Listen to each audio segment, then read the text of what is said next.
പ്രകാശമായി ബേത്ലഹേം നഗരിയിൽ കുളിരു പൊഴിയുമിരവിലായി വെറുമൊരു പുല്ലിൻ വിരിയിലായി ഇരുളിൽ തെളിയും മെഴുകുതിരിയും ജാതനായോരൻ യേശുവേ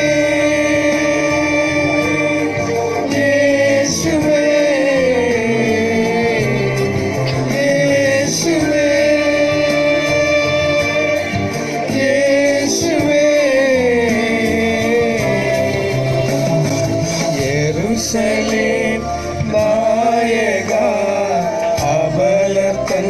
വിമോചക അഭയ